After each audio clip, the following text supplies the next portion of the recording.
Hello everyone, my name is Adam Morgan Ibbotson, and I accidentally made what is quite possibly a very interesting archaeological discovery. In fact, I appear to have made several dozen archaeological discoveries. It all starts here, at a site known as Castle Hill. This big enclosure is likely Celtic, and dates to either the Iron Age or Roman periods, between 2400 and 2000 years ago. I would love to tell you more about it, but believe it or not, it's only the tip of the iceberg. Importantly though, for our story, it sits close to several Roman roads, one here and potentially one here. Now, for a lot of this video, we're going to be looking at LiDAR. So let's just quickly switch over. Yep, there we go. What you're looking at here is known as hillshade, which basically just shows you all the lumps and bumps with some shading. But let's now go a step further and enhance the image using local relief mapping. Here we go. As you can see all the little details now. The surrounding medieval plough marks here, some Bronze Age barrows here, some old trackways into the site, here, and possibly here, and you can see this little annex added onto the site, here. Most of this is invisible to the naked eye, of course, and because of that, the annex isn't even scheduled alongside the site. But besides all that, come on, isn't LiDAR a wonderful thing? Now, I knew all about this in 2020 when I filmed this drone footage, as I had perused the LiDAR around this area, searching for Bronze Age burial mounds south of this large burial cairn on Brownthwaite Pike to the immediate north. But, by accident, I had found and marked these 6 sites on the map. All very similar to our Castle Hill site. They appeared, at first glance, and with the spotty 2020 data, to end at this road to the south, a road called the A65. The county records show that 6 of these enclosures were already recorded, but 2 remained completely unknown. The archaeology is literally screaming out of the ground at us as we make our way along here. We've just noticed this, another unrecorded circular enclosure, and it is bang on our line. In every single case though, none of these sites were scheduled. I then pinned them on my Google Maps and forgot to tell anyone about it. Oops. But beyond this being a dense collection of massive Celtic enclosures in the middle of nowhere, near 2 Roman roads, there remained one question. Why on earth are they sat in a perfectly straight line?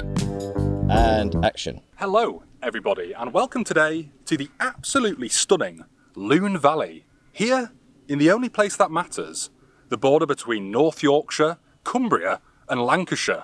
Does it get much better than that? Believe it or not, the fields behind me might just contain one of the missing pieces of the puzzle here in Northern England when it comes to Roman archaeology. A hidden landscape that's so wondrous and amazing that, well, it blew my socks off when I discovered it. Yes, me. I made a discovery and I'm here to tell you all about it. So join me as we do a little bit of digging through the LiDAR.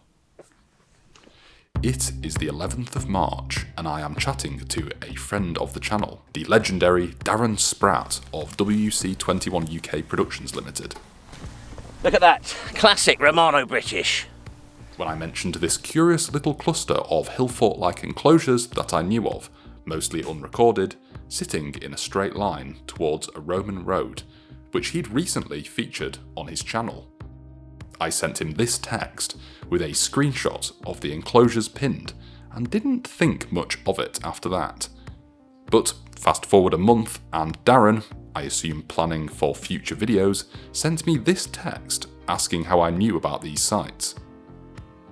To prove that I didn't simply make them up, I jumped on some low quality LiDAR and quickly snapped some photos to prove, to myself at least, that these things did in fact exist.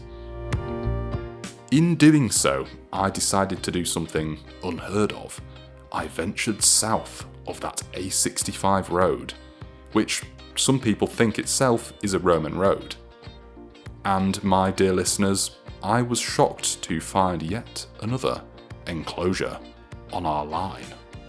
Well, I thought, if I've made it this far, I may as well continue, and so started a voyage into an almost entirely lost and forgotten ancient landscape.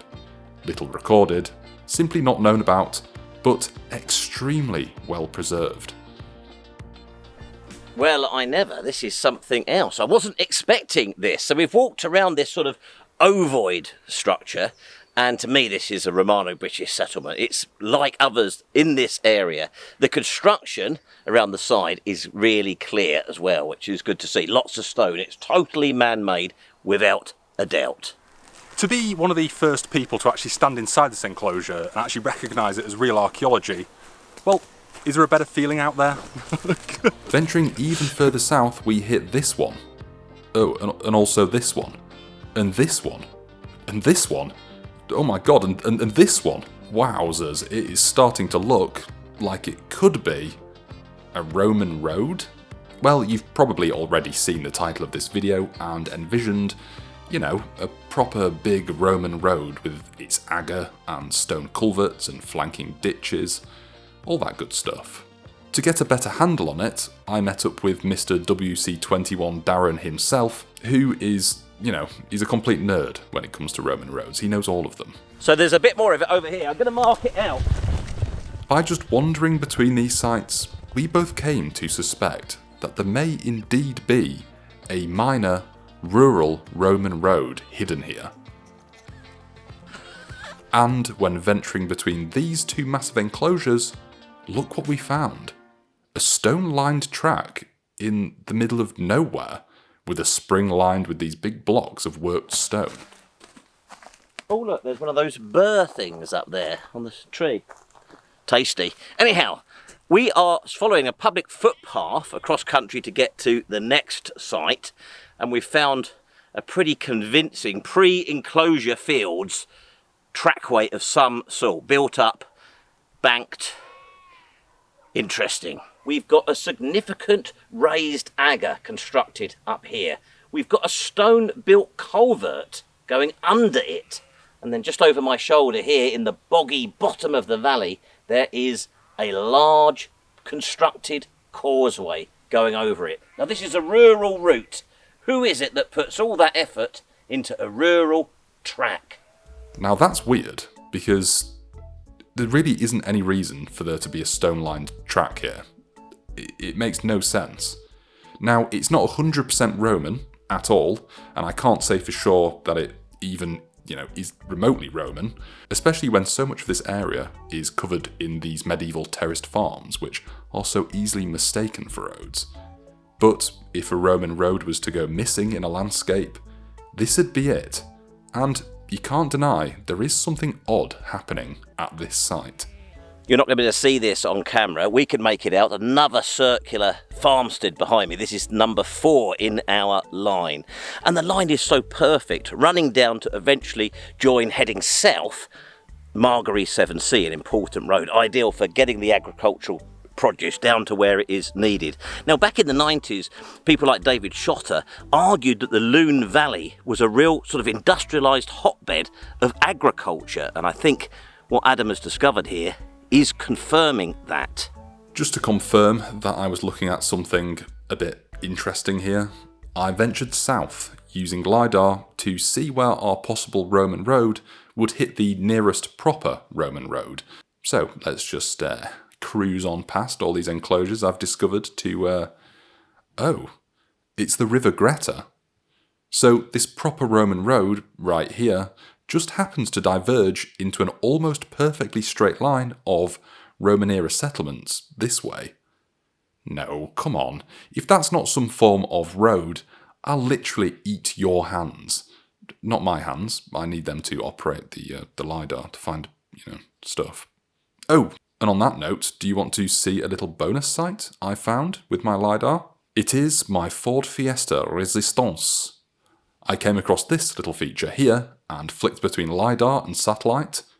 Well, the enclosure boundaries don't quite line up anymore, so clearly this farm sits on top of something older. Maybe I should just zoom out and, ooh, okay. Well, that's an 800 metre wide mess of features, including a possible burial mound. It looks to me like an absolutely massive Celtic settlement, but flicking back to satellite, this has clearly been reused and delineated at some point as an old manor house or something with a designed garden before falling back to being a farm. But this is so big, I can't even begin to wrap my head around it. And, I'm a busy guy. So if you want to find some features and possibly even discover a Roman villa or two, there's no better time to go hunting because, well, here's a site that looks a bit like a Roman villa I came across. And I've only just scratched the surface of this landscape. And I hope you enjoyed this video. It's a bit of a bonus video because I was speaking to Darren about this and saying, do you want the video? Because I don't know what to do with it. It's such a mess of a site, and it would take me, writing a peer-reviewed article to actually, I don't know, get this thing confirmed as anything, and that would take years, and it would require excavation and all this stuff. I'll catch you all in the next one. Do press the like button and subscribe and hype while you're at it. And I'll see you all in the next one. Bye-bye.